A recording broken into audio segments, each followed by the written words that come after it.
This is the morning brief. Let's head now to the papers and see what exactly we have as burning issues. Dr. Andrew Sigboke joins us live on the program, Chairman Guild of Public Affairs Analyst, Osun State chapter. Dr.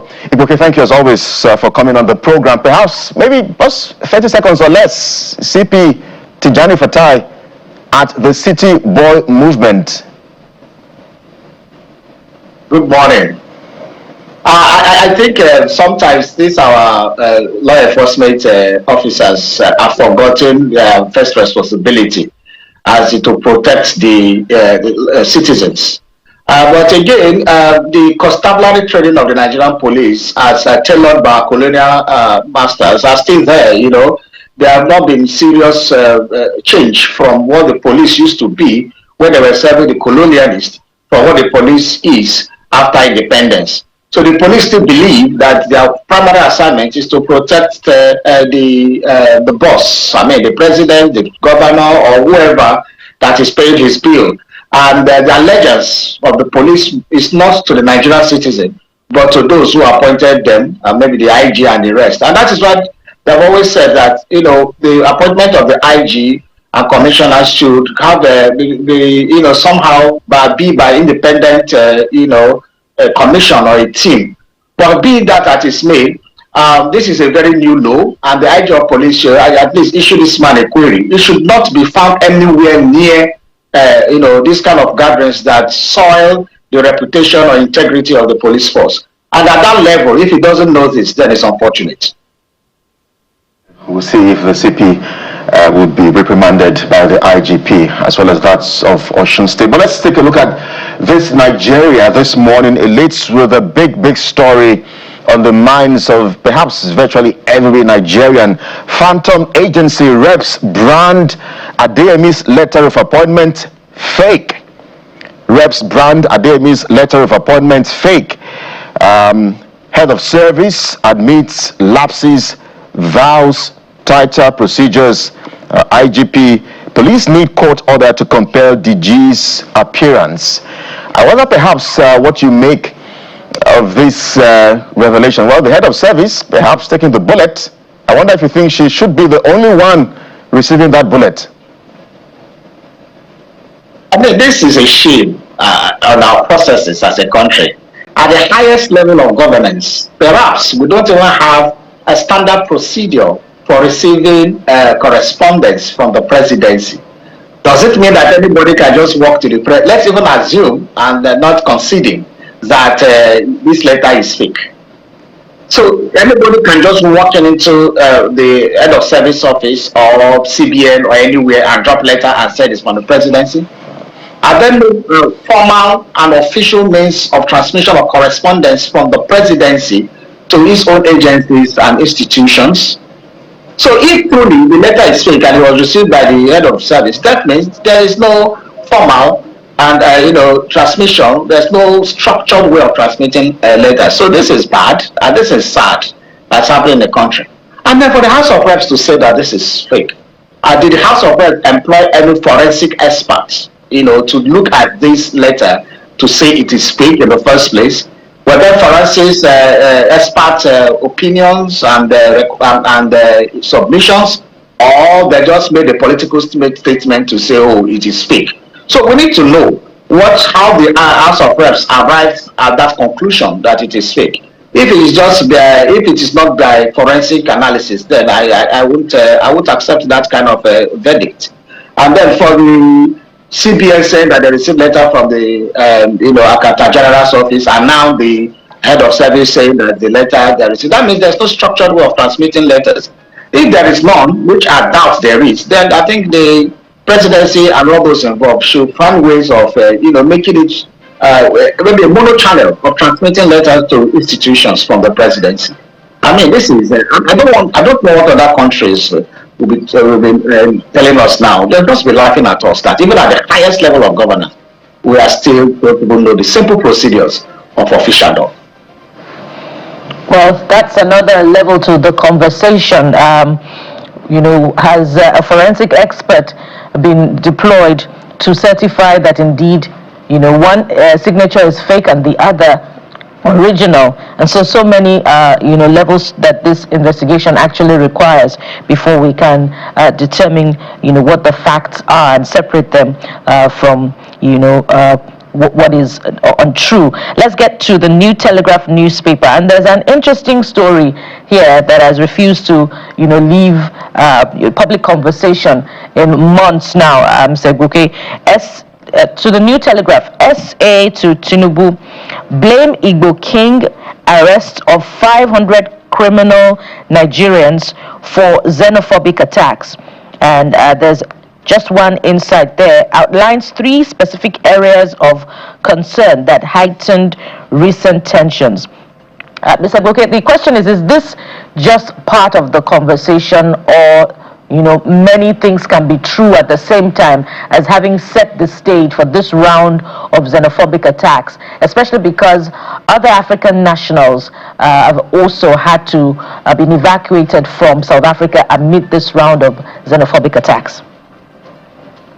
I mean, the South African officials should be ashamed of themselves, and for offering this kind of hollow and shallow talk. That means that they are not able speaking as diplomats. I'm very sorry that if this is kind of representation South Africans can send to Nigeria, and if this is kind of thing they came to say, that they are not qualified to be diplomats, or the Zimbabweans, the Mozambicans, and all the Ghanaians that were sent out of South Africa were Igbos as well, or were 500 criminal elements from Nigeria. So if they go to Ghana, they will find one excuse to give the Ghanaian government to, or they go to Mozambique, they look for one. Or these people are shameless, and they are for them to come and say this kind of thing to another African country shows the kind of impunity even by their own president, Mr. Ramaphosa. Where you see, let's even assume that there are issues about the Igbo King or the whatever criminals that didn't go to court. Is it the work of citizens to brand people criminals? Does South Africa not have any courts that people can go for trial? When people are arrested, they can go for trial and convicted by the courts. Is it the jungle justice practiced by protesting citizens that can now convict people on the streets of South Africa? So if you are telling me that means all our suspicions all along has been true, that this xenophobic attack, the protest, the killings, the seizure of businesses by this group of South African citizens were sanctioned and supported by the government of Mr. Cyril Ramaphosa. And that is why Nigeria should not be nice, and other African countries should not excuse Mr. Ramaphosa for encouraging his citizens to unleash terror on other African citizens. This is not acceptable anyway. And African leaders should rise and hold Mr. Ramaphosa accountable for all this kind of things. And it's because South Africa has been treated with leniency. That is why they can come and vomit this kind of thing and say, in a diplomatic level, and tell Nigerians this kind of cock and bull story. Let's go to the Guardian newspaper, Mr. Booker. It leads with politics. Opposition flares Tinubu's focus on re-election, loses confidence in INEC, where there's been that back and forth, where the president said the INEC has been fair. Well, I saw an analyst who said, look, Mr. President, it's not your job to tell Nigerians whether INEC you are an interested party, so there's no place in it. Of course, the opposition will talk about losing confidence in INEC as well. So the people will also make that decision. So, but what do you make of this back and forth? So you see the picture of the president, the INEC chairman, and some of the leading presidential candidates in this election.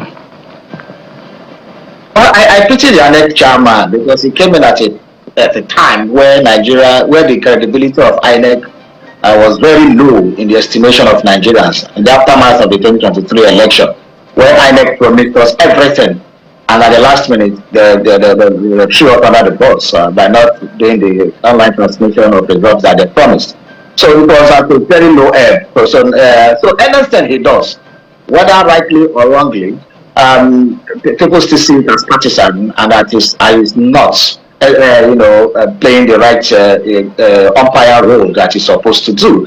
Also, that some of the documents that linked him, people on FM documents, immediately after his appointment, that linked him to being a legal representation for APC and some other things he wrote for APC.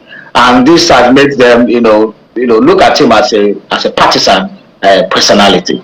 But again, just last week, just this week, we got, I think on Tuesday, we got news from the courts that the lower court, that the registers of political parties has been reprimanded for such action. So that still goes to say that at least the judiciary, has been able to vindicate themselves by upturning such judgments.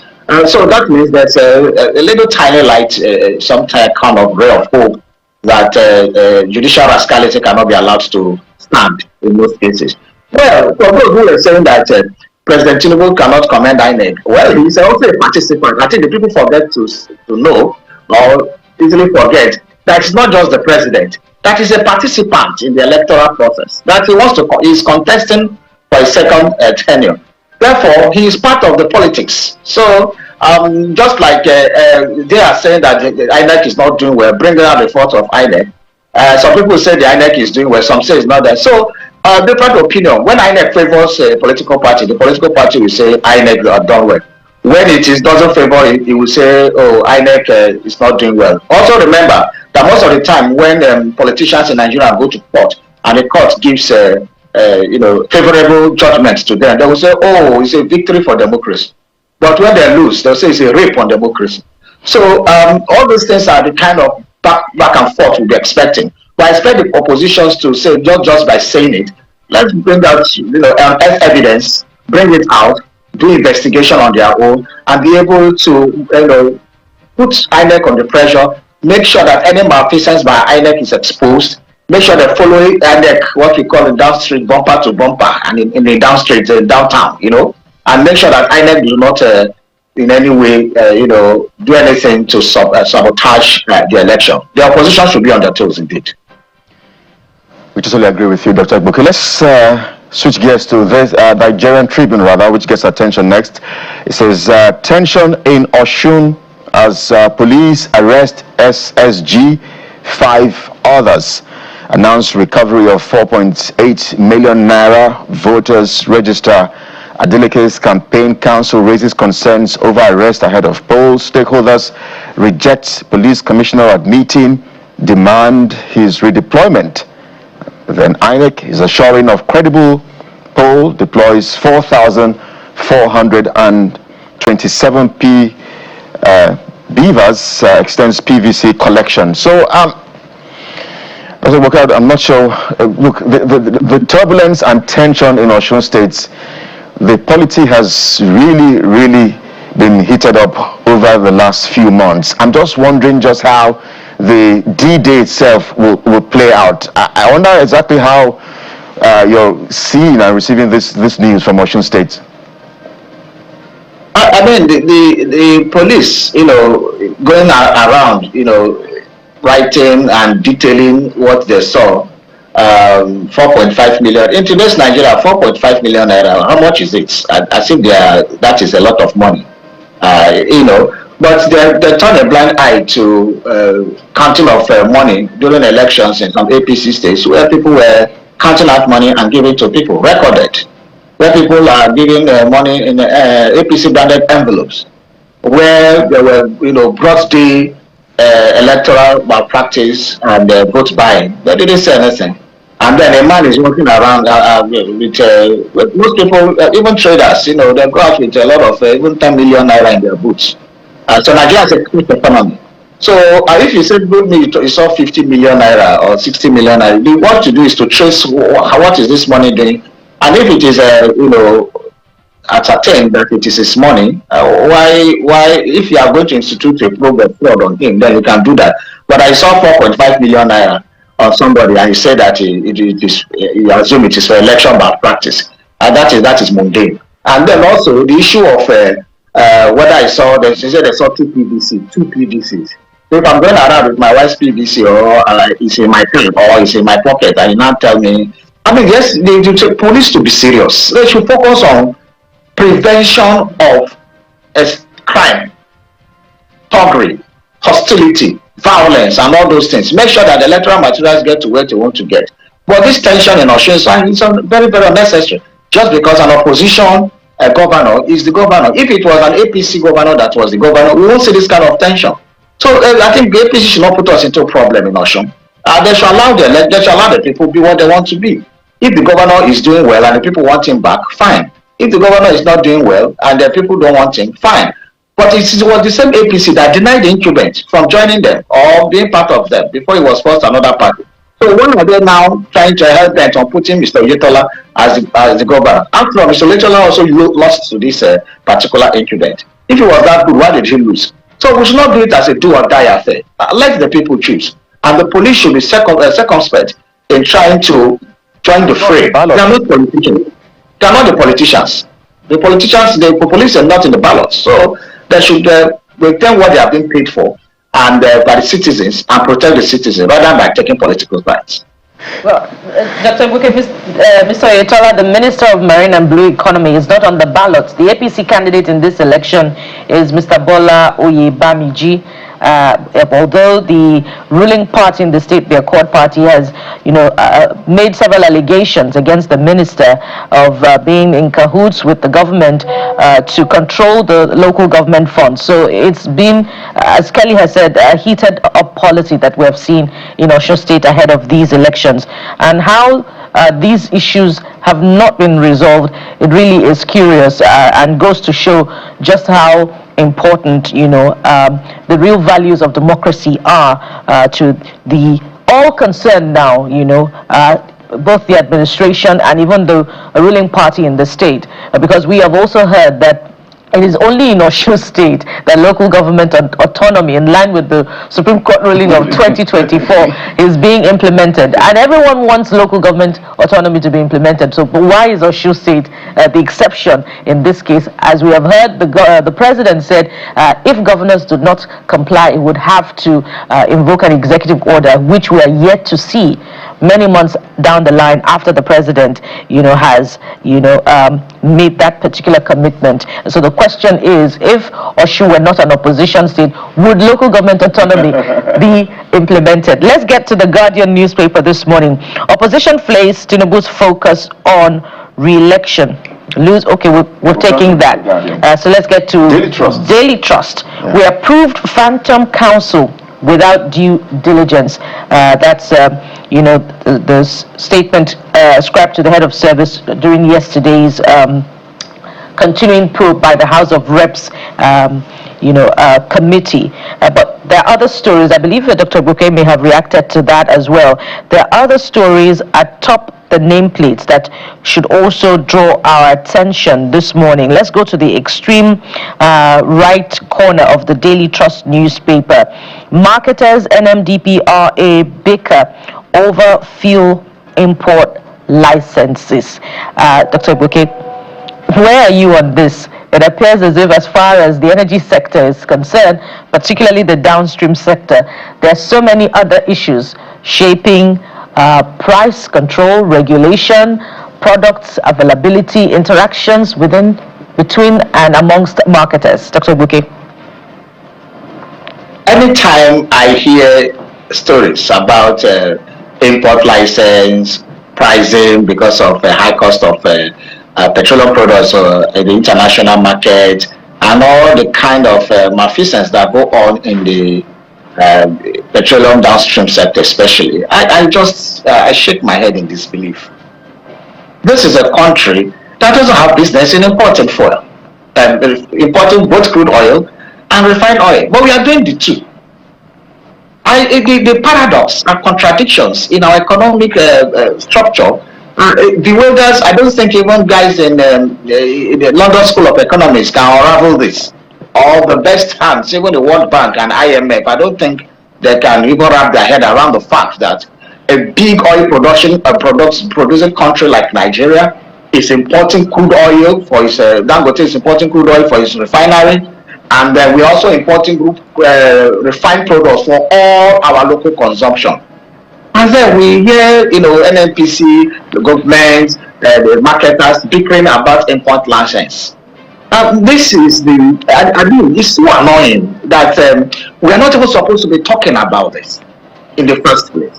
Yes, the subsidy that they were giving to, cushion the effect, the president said it is gone. We are left with, the oscillating price of international market. They tell us about the Iran war. Fuel is 1,003 something, 1,400 in some places per liter for petrol, and they tell us because it's about Iran war. Is it doomsday? Is this that there's something that we cannot do about it? We did something with the telecoms industry. What is the cabal hold on this petroleum industry that we cannot simply refine the products we need to use here at home and stop importation of crude oil after exporting our own, import other people's own? It is something that I think the Tinubu administration should face squarely. And if it is the gift it can give Nigeria to make sure that we refine products locally, that we don't even need these import licenses. If it can be a gift he can give to Nigeria, we are begging him, let it be a gift he can give to all of us. Because this has become shameful. I mean, when you travel outside, I have friends from other countries, especially other African countries, Europe and the rest. You will understand what I'm saying. When people talk to you, they begin to talk to you through the mirror of how they see your government. And it's very embarrassing indeed.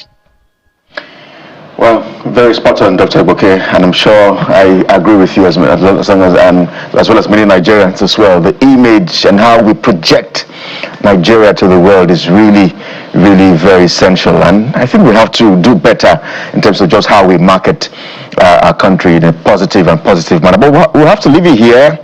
There's so many burning issues, but we're absolutely pressed for time. Dr. Ambrose Igboke is the chairman, Guild of Public Affairs Analyst, Enugu State Chapter. And by the way, I'm not seeing you with your Mazi cap, Dr. Igboke. Some days are left for the head to receive some fresh air. That sounds like an Igbo proverb. Well, thank you, as always, Dr. Igboke, for your time on the program. All right, this is the morning brief. Let's take a moment. When we come back right here on this network, we try to have smart and timely conversations. We're back in just a moment as we head to our very first conversation right here on the morning brief. Please stay with us.